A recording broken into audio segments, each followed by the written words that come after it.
Champion Charlie Chaplin কথা আৰু কাহিনী এই কিতাপখনৰ এই গ্ৰন্থখনৰ আচলতে এই অধ্যায়টো দ্য চেম্পিয়ন নামৰ এই অধ্যায়টো মই পঢ়ি আছিলোঁ আৰু মাজতে কেইদিনমান বিৰতি হৈ গ'ল, বেয়া নাপাব। প্ৰথমে ক্ষমা প্ৰাৰ্থনা বিচাৰিছোঁ, অকণমান ব্যস্ত আছিলোঁ, সেইকাৰণে পাঠ কৰিব পৰা নাছিলোঁ আৰু আজি পুনৰ বহিছোঁ পাঠ কৰিবৰ কাৰণে। আশা কৰোঁ আপোনালোকে পুনৰ আদৰি ল'ব, আগৰ নিচিনাকৈ মৰম দি যাব। আৰু ইমান দিনে যিহেতু অকণমান গেপ হৈ গ'ল, সেইকাৰণে পাহৰি নাযাব। মই আকৌ ষ্টাৰ্ট কৰিম এতিয়া। ষ্টাৰ্ট কৰিছোঁ দেই। ওলাই অহাৰ সময়ত স্পাইক দোকানে চাৰ্লিক জনাইছিল যে সেইদিনা আবেলি চাৰ্লিয়ে যেন চাকৰিৰ বাবে এখন আবেদন পত্ৰ জমা দি থৈ যায়। ইয়াৰ আগৰ যিটো আপোনাৰ অধ্যায় আছে, ইয়াৰ আগৰ যিটো ভিডিঅ' আছিলে, সেই ভিডিঅ'টোত এই অধ্যায়ৰ আগৰখিনি মই পঢ়ি শুনাইছিলোঁ। তাতে চাৰ্লি চেপলিনৰ অভিনীত দ্য চেম্পিয়ন নামৰ ছবিখনৰ মূল কাহিনীভাগ ইয়াতে এই গোটেই অধ্যায়টোত সন্নিৱিষ্ট হৈছে। আৰু সেই আগৰ অকণমান মই কৈ দিছোঁ, তেখেতে চাৰ্লিয়ে যিটো তেওঁ চৰিত্ৰ আছিলে সেই ছবিখনত, দ্য চেম্পিয়ন ছবিখনত, তেওঁ আচলতে এটা কামৰ সন্ধান কৰি আছিলে আৰু তেতিয়াই তেওঁ এটা বিজ্ঞাপন দেখিছিল যে এজন সুদক্ষ বক্সাৰৰ প্ৰয়োজন, আৰু সেইমতে তেওঁ স্পাইক ডুগান এজন বিশ্ববিখ্যাত এজন বক্সাৰ হয় তেওঁ, গতিকে তেওঁৰ ওচৰত গৈছিলে চাকৰি বিচাৰি, আৰু তাৰপিছত তেওঁৰ লগত কথা পাতি ওলাই আহিছে, আৰু ওলাই অহাৰ পিছৰ পৰা এই কাহিনীভাগ এতিয়া মই পাঠ কৰিব লৈছোঁ। সেই সময়ত তেওঁৰ পেণ্টৰ পকেটত আছিল মাত্ৰ ৩-৪টামান পেণ্টছ। তাৰে এটা পেণ্টছৰ বিনিময়ত তেওঁ এখন উকা কাগজ কিনি ল'লে, কিয়নো ভিক্ষা কৰি খোৱাৰ যোগাৰ কৰিব পৰা যায়, নগদ ধনো কিছু পৰিমাণে পোৱা যায়, কিন্তু উকা কাগজটো আৰু বিচাৰিলেই পোৱা নাযায়। কাগজখন লৈ তেওঁ খৰধৰকৈ স্পাইক দোকানলৈ বুলি এখন আবেদন পত্ৰ বা দৰখাস্ত লিখি পঠিয়ালে। সূৰ্য ইতিমধ্যে পশ্চিম আকাশৰ ফালে ঢলি পৰিছে। সন্ধিয়াৰ আগে আগে আবেদন পত্ৰখন স্পাইক দোকানৰ হাতত দি আহিব লাগিব, চাৰ্লিয়ে ভাবিলে। চাৰ্লি পুনৰ স্পাইক দোকানৰ ঘৰ অভিমুখে ৰাওনা হ'ল। পিছে পিছে তেওঁৰ সৰ্বক্ষণৰ সংগী কুকুৰটো। কিছুদূৰ গৈয়ে চাৰ্লি মাজ ৰাস্তাতে ৰৈ গ'ল। ৰাস্তাৰ এটা দিশৰ ফালে তেওঁৰ দৃষ্টি আকৰ্ষিত হ'ল।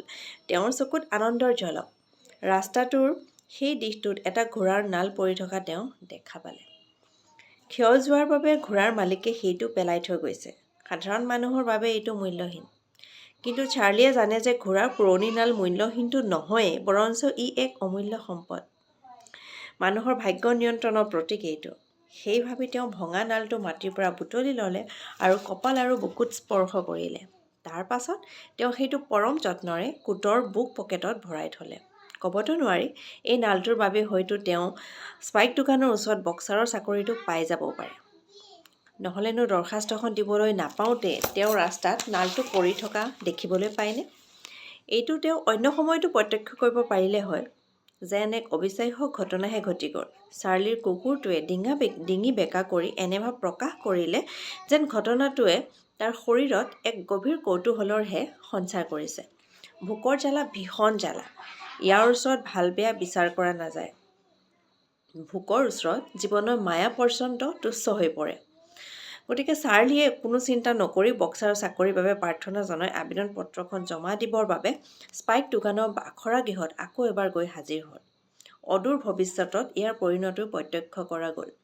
ফাইটাৰৰ সৈতে যুঁজত নামি চাৰ্লিৰ কি ভয়ংকৰ পৰিস্থিতিৰ মুখামুখি হ'ব লাগে তাক নিজ চকুৰে নেদেখিলে মুখেৰে কৈ বুজোৱাটো অকণমান অসম্ভৱ।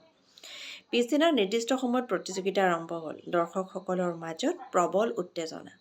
প্ৰথম 10 মিনিটৰ ভিতৰতেই ভয়াৱহ পৰিস্থিতিয়ে দেখা দিলে।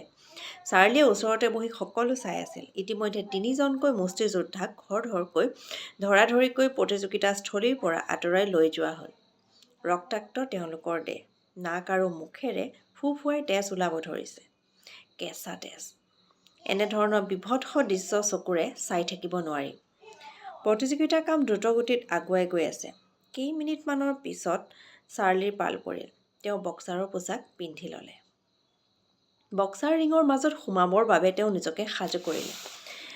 বক্সিং গ্লভছ হাতত সুমুৱাই তেওঁ আইনাৰ ওচৰলৈ আহি বিচিত্ৰ ভংগীমাৰে নিজকে চাবলৈ ধৰিলে। হঠাৎ তেওঁৰ মূৰলৈ এক ফন্দি আহিল।